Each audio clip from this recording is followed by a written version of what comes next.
Magkano nga ba ang ginastos namin papunta dito sa Canada? One-time payment lang ba?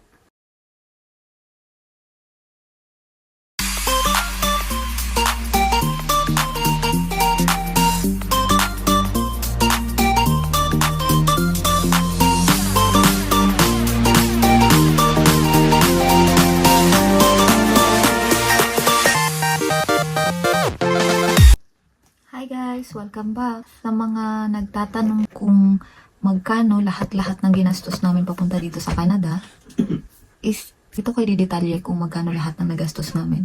Dalawang part siya. Yung isang part is yung total na nagastos namin sa agency or sa consultant. And yung pangalawa is kung magkano lahat ang nagastos namin sa pagkuha ng mga personal documents na required naman ng agency sa amin. Under LMIA ako, and yung asawa ko is open work permit. So, napunta kami dito sa Canada gaya ng previous vlog ko because of our private consultant. So, is mag-aantay ka na lang ng result and sila na lahat ang magsasubmit ng documents mo. So, yun yung magkagandahan pag may agency ka. And, syempre, magastos and sila na rin ang makikipag-communicate regarding sa process ng application natin. So, kaya pinili talaga namin mag-agency. Kasi nga, yung DIY is possible naman, pero magte-take ka talaga ng effort, time, lahat. So, yun. Proceed na tayo kung magkano yung nagastos namin. May lista ko para wala tayong makalimutan and mai-discuss ko sa inyo ng mas malinaw. After assessment sa agency, syempre napag-usapan ako magkano lahat ang gagastusin and all. And sa mga nagtatanong kung one-time payment lang ba, of course hindi. Kaya hindi siya ganun kabigat sa bulsa. Every process yung payment nyo, so mapaghahandaan nyo rin. Pero mas maigi pa rin na may ready na kayong pera para nga in case na hingan kayo and may progress na yung application nyo is talagang ready kayo ibigay agad para walang delay and mas mapabilis yung proseso.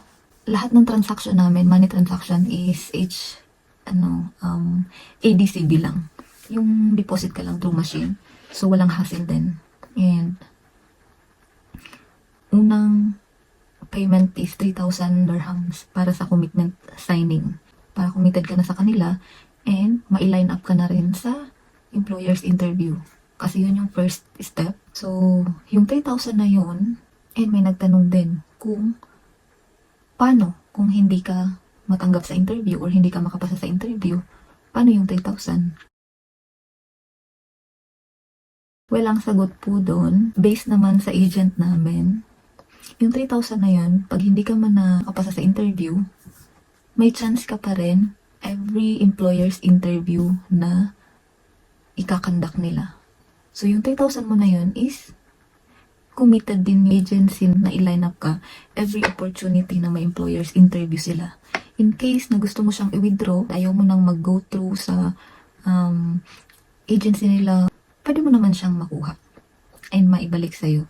Pero, it will takes you a month para maibalik yung pera na yun. But, sure naman na may babalik sa inyo. Yun nga lang, hindi agad-agad. After nung commitment signing, if ever man na nakapasa ka, mag-aantay ka na lang ng job offer. And once na dumating yung offer letter sa'yo, doon ka magbabayad ng second payment, which is yung binayad namin is 10,000 dirhams. So, after nun, may assurance ka na nakapasa ka na sa employer and doon na mag-start yung processing mo. Doon ka na rin mag-gather ng documents.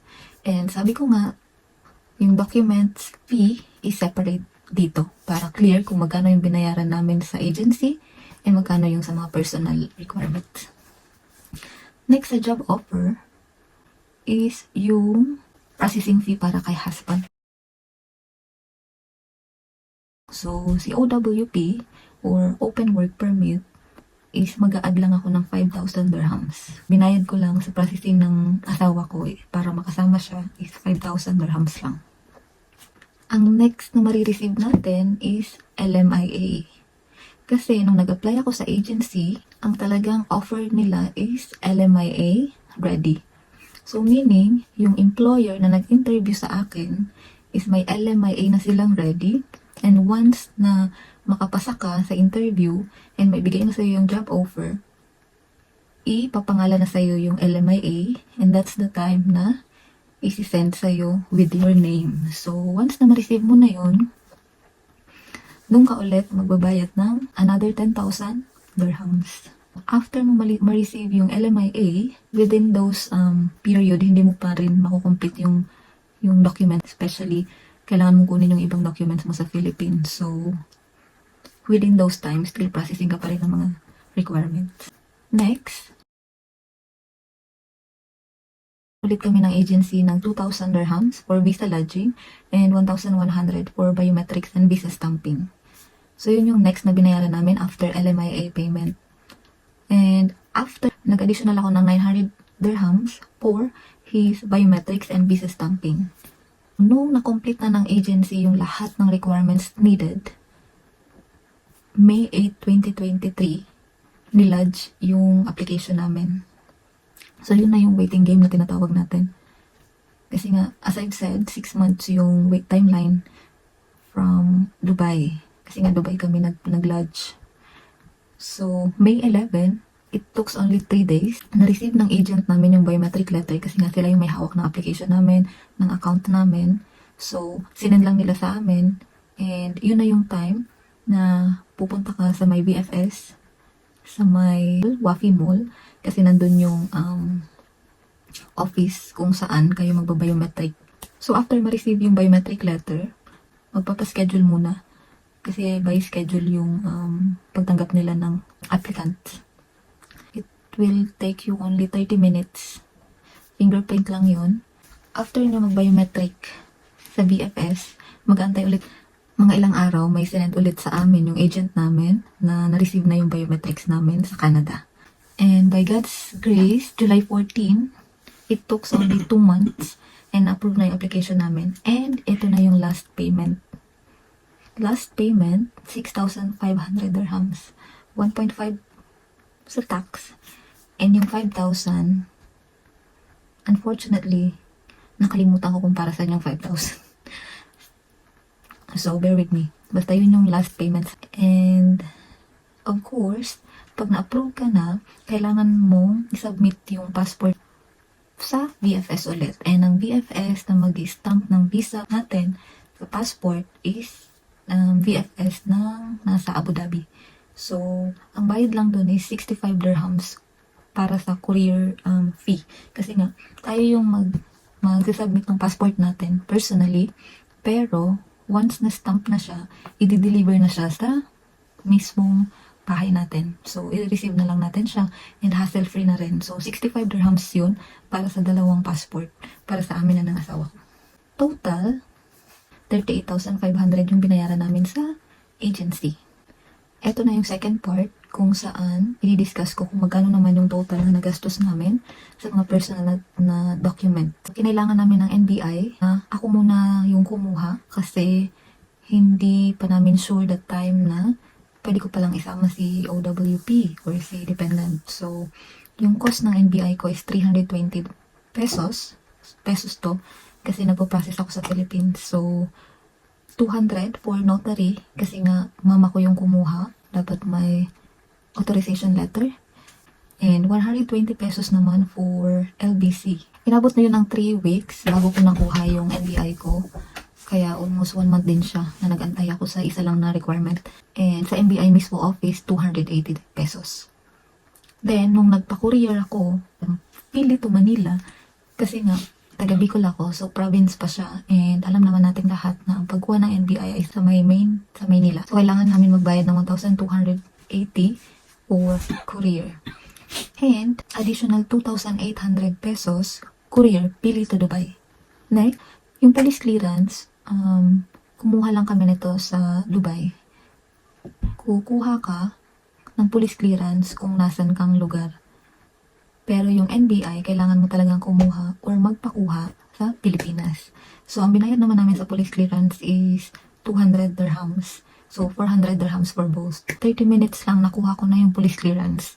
And, after ng police clearance, nagpakuha na rin yung asawa ko ng NBI niya.